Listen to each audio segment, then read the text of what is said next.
বাংলাদেশ বঙ্গোপসাগরের তীরে অবস্থিত একটি ছোট দেশ। নদী, সবুজ মাঠ আর পরিশ্রমী মানুষের জন্য বিখ্যাত।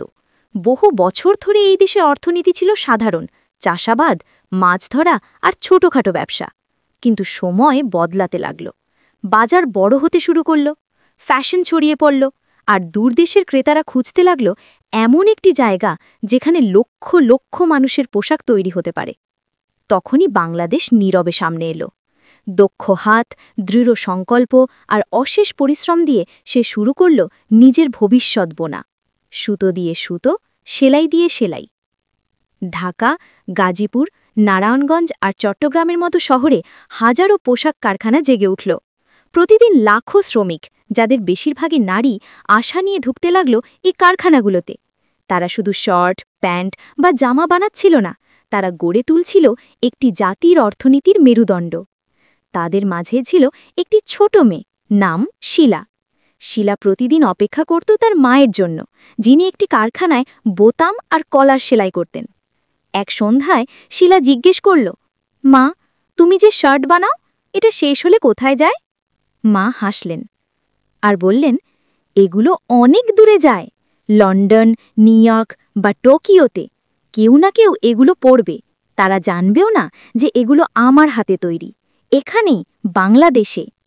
সেই রাতে শিলা বিছানায় শুয়ে ভাবল, আমাদের ছোট ঘরে বানানো জিনিসও যে পৃথিবীর একদম অপর প্রান্তে পৌঁছে যেতে পারে, এটা কত আশ্চর্যের।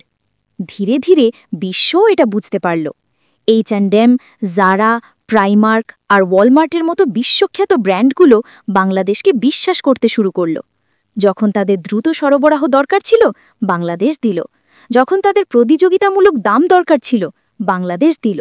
আর যখন তাদের মান দরকার ছিল, বাংলাদেশ দৃঢ়ভাবে দাঁড়াল। এই বিশ্বাসযোগ্যতাই বাংলাদেশকে বিশ্বের দ্বিতীয় বৃহত্তম তৈরি পোশাক রপ্তানিকারক করে তুলল। সেলাই মেশিনের শব্দ আর কাঁচি কাটার ছন্দে দেশের অর্থনীতি এক শক্তিশালী হৃদয়ের মতো ধুকফুক করতে লাগল। আজ বাংলাদেশে মোট রপ্তানির প্রায় ৮৫% আসে পোশাক শিল্প থেকে।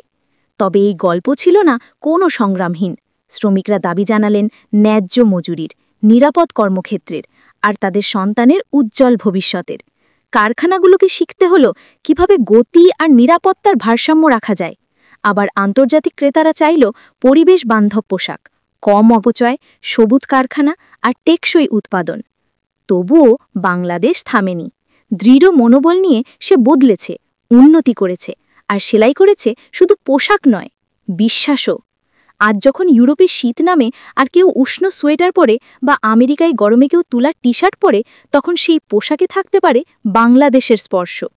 এটা একটা আত্মা, পরিশ্রম, ধৈর্য আর স্বপ্নে ভরা এক আত্মা, যা পৃথিবীকে বলে দেয়, আমরা যত ছোটই হই না কেন, আমরা বড় পরিবর্তন আনতে পারি। তাই বাংলাদেশের পোশাকের গল্প শুধু জামা কাপড়ের নয়, এটা মানুষের গল্প। এটা লাখো নারীর স্বাধীন হওয়ার গল্প, দারিদ্র্য থেকে মুক্ত পাওয়া পরিবারের গল্প, আর এক দেশের গল্প যে পৃথিবীকে প্রমাণ করেছে নিজের সামর্থ্য। গল্প এখনও চলছে, কারণ প্রতিটি সেলাই এক একটি প্রতিশ্রুতি, আর প্রতিটি কাপড় বহন করছে এক জাতির বার্তা। বিশ্বাসযোগ্য, দৃঢ় আর গর্বিত বাংলাদেশ।